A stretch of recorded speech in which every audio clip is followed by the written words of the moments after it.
Hello, book lovers, and welcome to Book Talk Radio Club. My name is Claire Perkins, and today I'm talking to author Cindy Stone. Cindy is the author of the highly acclaimed novel Scorpion, the Myriad series. The day began as any other for Avery, without even a hint that she was about to tumble into a bizarre and mysterious series of events which would forever change her destiny.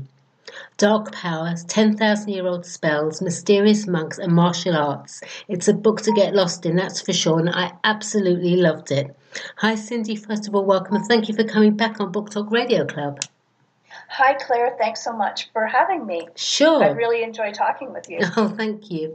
So, Cindy, since I spoke to you last June, you've had quite an amazing 8 months.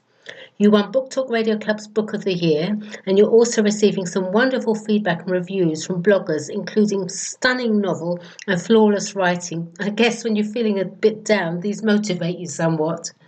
Oh, they're like lifeblood during the marketing phase. Book of the Year particularly gave me tons of marketing fuel, and it's sometimes challenging to keep motivated. Not so much to write, because that's what we love to do, Sure. But to market. I love all the phases of writing, but truthfully, I'm not in love with marketing. Yet, I know when I can talk to the fans about the book, the writing process and the inspiration and all of those things that people want to know about the characters and the story. It's important to get out there and connect, but it's finding those right ways and avenues to meet the readers, and that's what the Book of the Year really helped me do. Oh, that's wonderful. So please. So, without, of course, giving away the whole plot, would you like to tell the listeners about Scorpion? Oh, yes. Scorpion. Oh, yes. Well, I love the story. And Scorpion is an exciting adventure story. It's filled with Eastern mysticism, indigenous shamanism, Taoist mystics, and ancient sacred stones left behind by a passing orange-red star, secret societies. But really, at its heart, it's about how a young woman finds her own power living among very powerful and very influential men. There's also a little romance in there. Okay. Scorpion seems to attract readers that are interested in either martial arts and Taoism or mysticism and ancient spells, although somewhere I think there's a tie-up and neither are that far apart from each other. I've really discovered from readers that they relate to the various parts of the story. And internal martial arts, when taught in a traditional way, are really based in Taoist mysticism. Right. And crystals and gemstones, they've been believed for centuries to carry certain vibrations or frequencies that affect the wearer. Yes. And all of these ideas fascinate me because I'm fascinated with energy, vibrations, healing, the incredible power of the mind, and quantum physics. And so all of these things came together for me in this story. And this is something that goes back to my great-great-grandfather, who went to live in the Himalayas in the 1800s with the mystics to learn ancient secrets. So this travels through my blood. I love to see and experience the deeper connections in life. Yeah. And that's why I really love this series so much, because it's about those deeper connections. I understand you're an advanced student of Bagua Kwan. What is that, and how did you get involved with that? Bagua is an internal martial art, and to me, one of the most mystical. What's internal martial arts? I mean, I know about listeners will know about the martial arts. What's internal martial arts? Yes, the internal martial arts is there's 3 of them: Bagua, Xingyi, and Tai Chi. And Tai Chi is the most well-known, sure. And Bagua is the most mystical. And Xingyi is probably the most straightforward. And these internal martial arts use qi, energy, right. And the ability to use and compel and propel qi rather than muscular force. And that's the big difference between internal martial arts and external martial arts. Oh, right. But that's what healing is about, isn't it? That's right. With Reiki, that's energy. That's healing energy. Exactly. And I am a Reiki master, and so that's why I became really interested in internal martial arts, because it just utilizes all of that life energy in a really powerful way. And I discovered it in a magical way. A traveling teacher did a workshop on internal energy at a Taekwondo studio where my sister and my nephew were getting black belts. Right. And I had tried Taekwondo, but it really didn't resonate with me. So I went to this workshop, and I was mesmerized. The teacher literally glowed with white light, and when he moved, he left an imprint in the air. And that deeply affected me. So the next morning when I was walking my dog at dawn along the beach, I met him again practicing, and that initiated a lifelong practice and a lifelong friendship with him. It sounds fascinating, absolutely fascinating. So why did you decide to include the martial arts in Scorpion, or the internal martial arts in Scorpion? Well, they say write what you know. Yeah. And Bagua martial art is so much a part of my life now and my journey in this world. It took me to so much deeper levels than anything else I had done.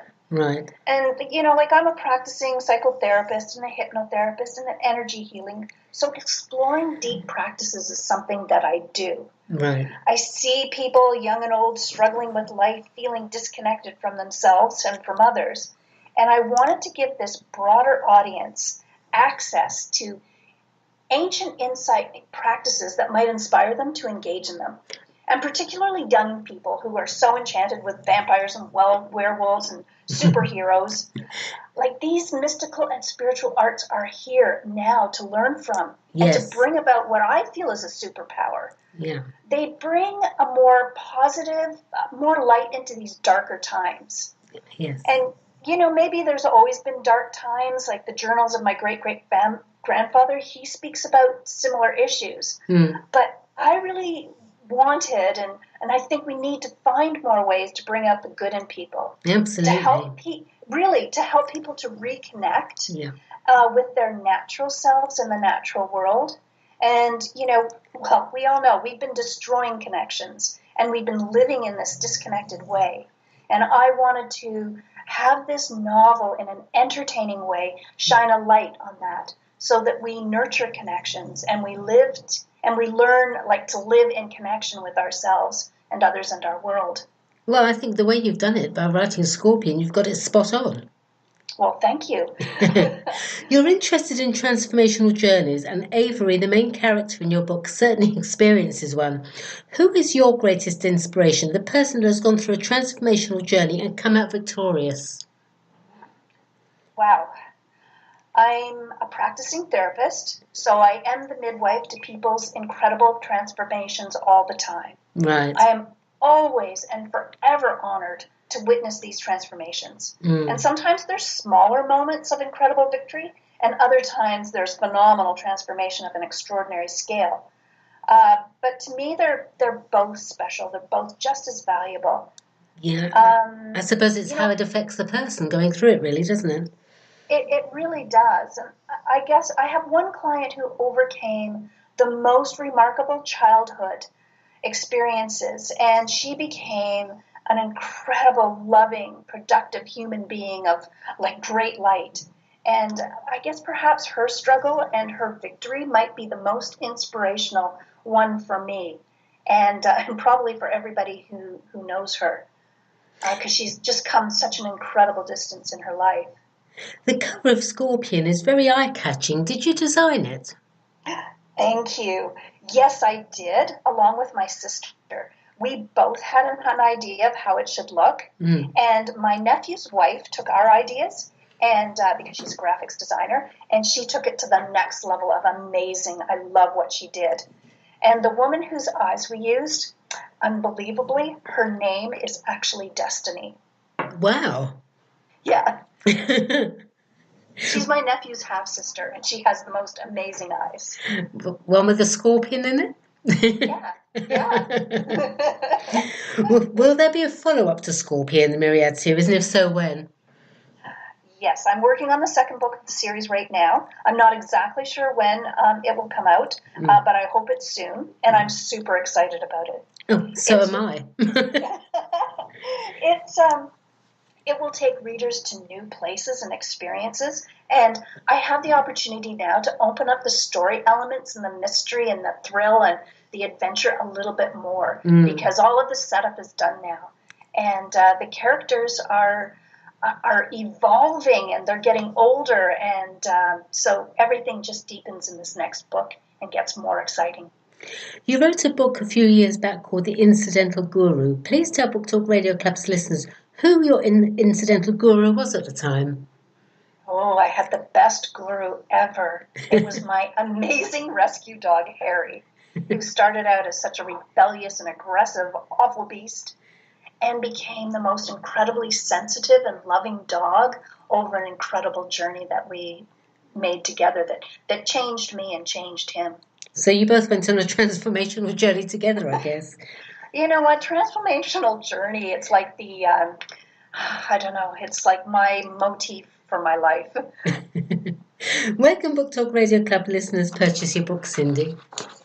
Well, of course, online at Amazon and Barnes & Noble, Chapters in Indigo in Canada. It's in hardcover and ebook. It's you can find it at some fine independent bookstores. Mm-hmm. And soon I'm hoping you'll be able to purchase it direct from my website. I just haven't set that up yet. Wonderful. And my website's cindystoneauthor.com. All right. Thank you, Cindy. That was fascinating. Please come back on Book Talk Radio Club when you've published your next in the series. I'd love to chat with you and hear more. In the meantime, good luck for the future. And thank you, everyone, for listening to Book Talk Radio Club. Thank you, Cindy. Thank you so much, Claire. It's always a pleasure talking to you. Thank you. Okay, there we go.